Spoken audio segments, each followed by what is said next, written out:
Here with more, the author of the new book, Start, Stay, or Leave, The Art of Decision-Making, Trey Gowdy. Also Fox News contributor Jason Chaffetz. Jason, we'll start with you. Well, if they didn't like this practice, why did they institute it in the last Congress?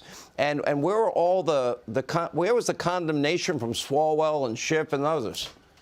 Yeah, look, Nancy Pelosi started this, but that was Speaker McCarthy at his best. He's talking from his heart. He's putting the interest of the nation above those two individuals. Look, Adam Schiff and Eric Swalwell, they would not pass a security clearance to be the crossing guard at your local school, let alone be one of the most important intelligence oversight people in the country. There are hundreds of Democrats that are more qualified to serve on that committee. And, Sean, there used to be a time where you had term limits. First of all, there should be term limits for all of Congress, but term limits on how long you serve in that committee so that you don't reveal this intelligence and you don't get compromised like Eric Swalwell is, obviously, as was briefed by the FBI.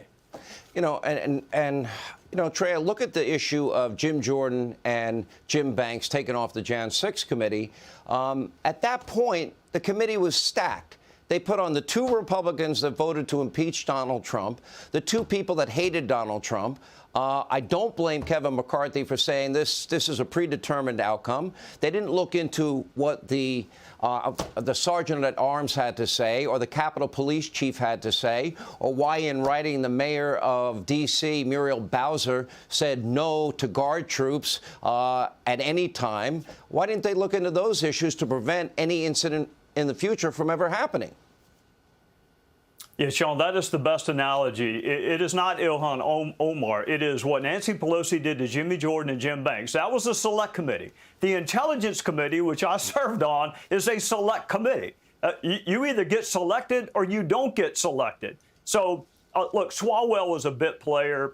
He's honestly not worth talking about. He was a bit player on that committee. I'm going to talk about Schiff.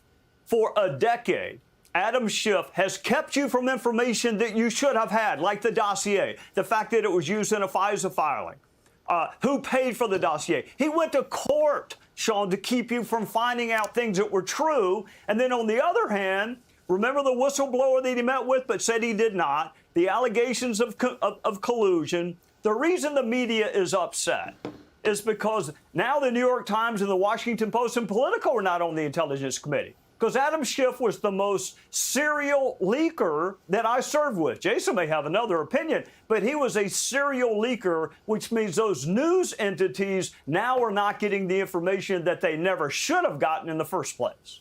You know, I would argue, Jason, that the FBI now, that this investigation in judiciary by Jim Jordan, who was on last night, is more relevant than ever. Because of what Trey was just talking about, and that is as it relates to the FISA application and the dirty dossier that Hillary paid for being used. Then we have 2020.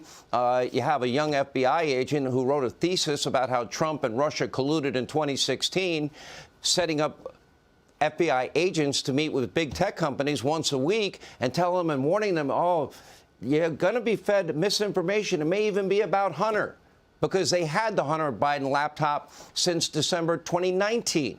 Do we need the FBI to be disbanded, and do we need to start again? You need to lop off the head of that organization. If you don't get rid of the senior management and the people that are running counterintelligence and some of these, Washington-based issues, then you're going to continue to have problems. Director Wray was put in place to be an agent of change. He has not been. I think the Twitter files will reveal. I think the so-called Church Commission that Jim Jordan is going to head up with some very serious members of Congress who actually want to dive into the politicalization of the FBI. That has to happen so that justice is believed by both Republicans and Democrats. They aren't just looking after one or the other. Get rid of the politicalization. Do what they need to do. In our most trusted organization, it has a serious problem, and it needs fixing. Trey Gowdy, same question. Last word.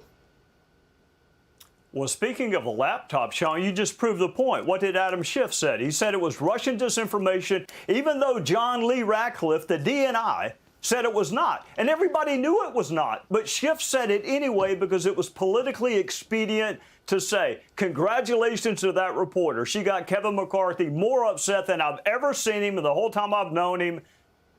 Good move, Kevin. Good choice. All right. Trey Gowdy, thank you. Jason, thank you.